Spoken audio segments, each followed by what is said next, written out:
ऐसा क्या कारण बना जो राजा दशरथ को माता सीता के साथ अन्याय करना पड़ा?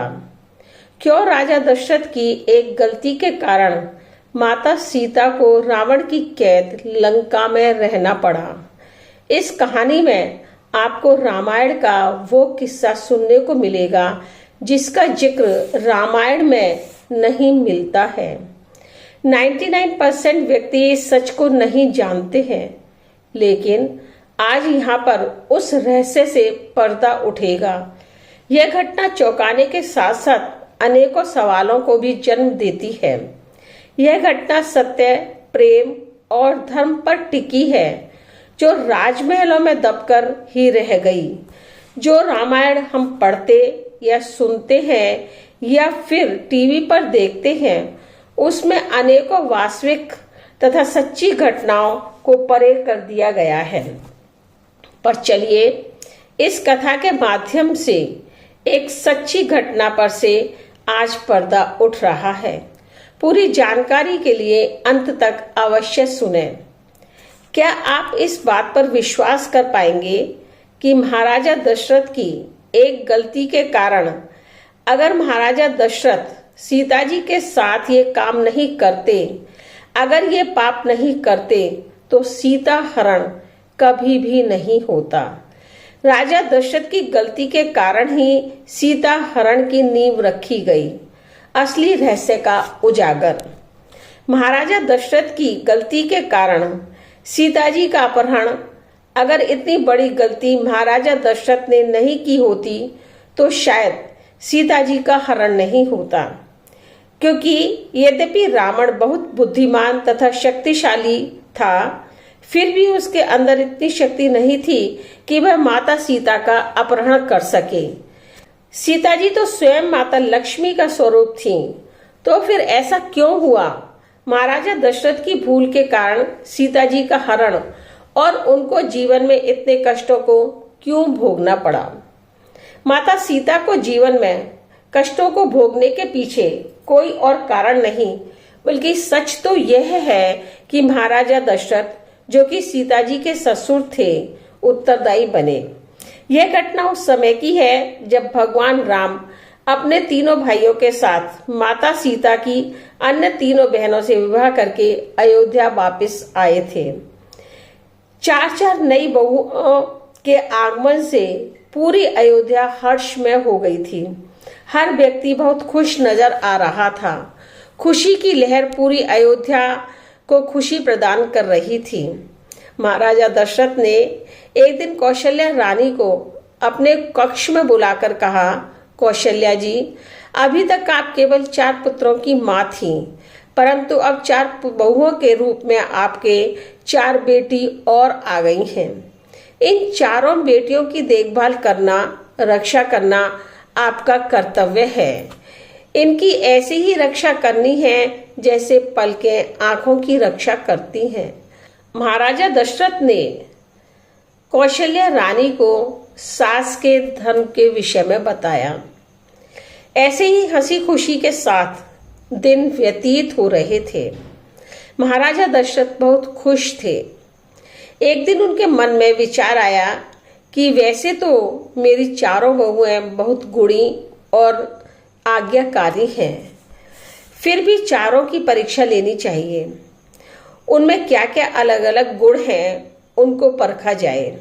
यही सोचकर राजा दशरथ ने चारों बहुओं को अपने पास बुलाया और कहा, देखो बेटियों, तुम चारों मेरी पुत्रियों से भी बढ़कर हो, परंतु तुम चारों के लिए मेरा एक प्रस्ताव है, एक आदेश है।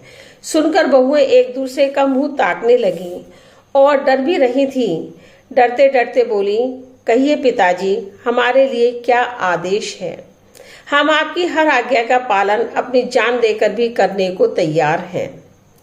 महाराजा दशरथ ने कहा, आज तुम चारों अपने हाथ से मेरे लिए खाना बनाकर लेकर आओ। फिर मैं यह निर्णय करूंगा कि मेरी कौन सी बेटी सबसे ज्यादा चतुर और होशियार है, कौन सी बहुत जल्दी भोजन बनाकर लाती है।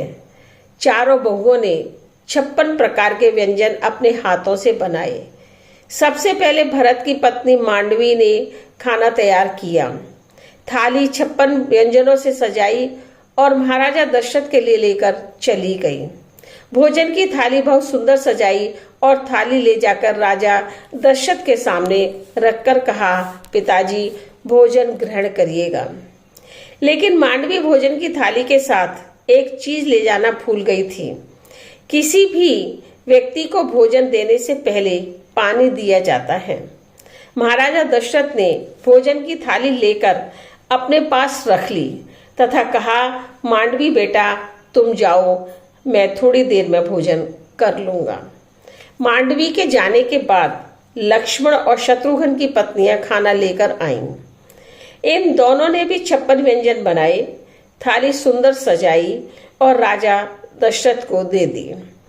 परंतु इन्होंने भी उसी गलती को दोहराया जो मांडवी ने की थी, अर्थात दोनों जल नहीं लेकर आई थी। राजा दशरथ के सामने 3 थालियां 56 व्यंजन से सजी रखी थी, परंतु उन्होंने एक भी थाली से भोजन ग्रहण नहीं किया, क्योंकि राजा दशरथ सीता जी के आने का इंतजार कर रहे थे। सीता जी ने अपने हाथों से बहुत सुंदर भोजन तैयार किया।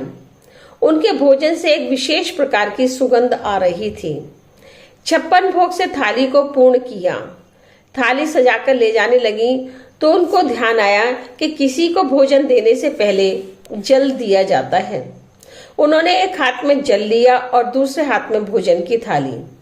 वह सोचती जा रही थी कि मैं तो बहुत देर से ससुर जी के पास पहुंचूं।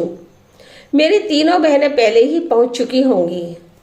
ससुर जी मेरे विषय में क्या सोच रहे होंगे। महाराजा दशरथ ये सब अपनी प्रत्यक्ष आंखों से देख रहे थे। जब सीता जी भोजन और जल लेकर रसोई घर से बाहर निकल रही थी, तभी राजा दशरथ ने देखा कि सीता ने थोड़ी देर तो की है, पर है बहुत चतुर। एक हाथ में भोजन की थाली और दूसरे हाथ में जल लेकर आ रही है। सीता जी की नजर दशरथ जी के ऊपर थी और उन्होंने देखा कि महाराज दशरथ उनको ही देख रहे थे। सीता जी चिंतित हो गईं कि महाराज मुझे ऐसे क्यों देख रहे हैं, न जाने अब मुझे क्या सुनना पड़ेगा। सीता जी इन्हीं विचारों में खोई आगे बढ़ रही थी कि तेज हवा का झोंका आया और एक छोटा सा तिनका उड़ता हुआ आ रहा था। राजा दशरथ की निगाहें लगातार सीता जी की थाली और जल पर थी तथा सीता जी की निगाहें तिनके के ऊपर थीं। अब मैं क्या करूं, सीता जी सोचे जा रही थी। इतनी ही देर में तिनका थाली में आकर गिर पड़ा। सीता जी थाली में तिनके को देखकर ऐसे स्तब्ध हो गई जैसे सांप सूंघ गया हो। न जाने कहां से यह तिनका उड़कर आया है और मेरी थाली में गिरकर इसने मेरे खाने को दूषित कर दिया। अब अगर मैं दोबारा खाना लेने जाऊंगी तो बहुत देर हो जाएगी। पहले ही बहुत देर हो चुकी है और महाराज सोचेंगे कि एक तो यह पहले ही देर से आई थी और फिर दोबारा क्या लेने जा रही है, क्या भूल आई है। मेरे दोनों हाथ भरे हुए हैं, एक में जल और एक में भोजन की थाली, इसलिए इसको हटा भी नहीं सकती हूँ। सीता जी स्वयं लक्ष्मी जी का अवतार थी। सीता जी ने तिनके को क्रोध से देखा और अपनी दिव्य दृष्टि से नेत्रों में अग्नि उत्पन्न कर तिनके को जलाकर उड़ा दिया। राजा दशरथ यह सब देख रहे थे। सीता जी ने महाराजा दशरथ के सामने जल का गिलास रखा और भोजन की थाली उनके सामने रखकर बोली, पिताजी खाना खाइएगा। दशरथ जी ने भोजन की थाली लेकर एक तरफ रख दी। सीता जी ने यह देखकर कहा, क्या पिताजी मेरे से कोई गलती हो गई है जो आप भोजन ग्रहण नहीं कर रहे हैं?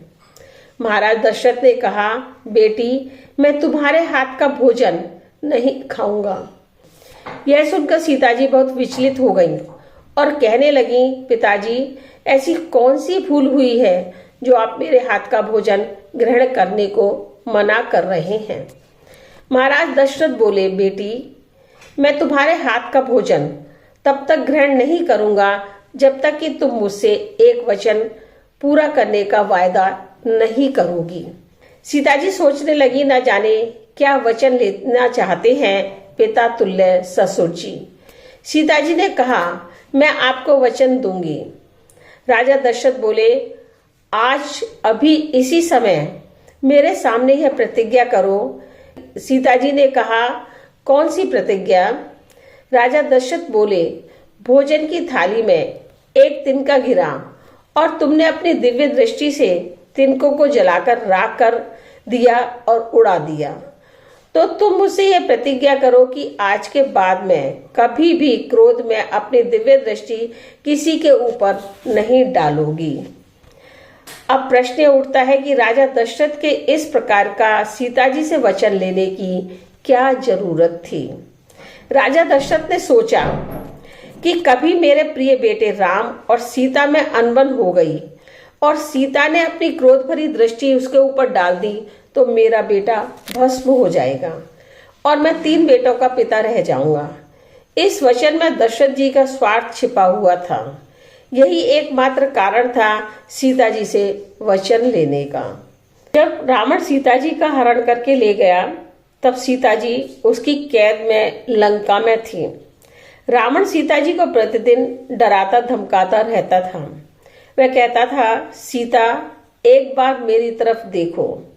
तब सीता जी ने तिनके की तरफ देखा और कहा, अरे तिनके, अगर तू उस दिन मेरे भोजन में आकर ना गिरा होता तो मेरे ससुर जी मुझसे ये वचन नहीं लेते। फिर इस रावण की शक्ति मुझे धमका नहीं पाती और इसे जलाकर मैं बहुत पहले ही भस्म कर देती। महाराज दशरथ की इसी गलती के कारण सीता जी का हरण हुआ और रावण की कैद से सीता जी खुद को मुक्त नहीं कर पाई, क्योंकि वह वचनबद्ध थी। अगर यह अनछुई अद्भुत जानकारी पसंद आई हो तो अपने दोस्तों को शेयर करने के साथ साथ लाइक एवं सब्सक्राइब भी करें, जिससे सभी को इस नई जानकारी के विषय में मालूम हो सके।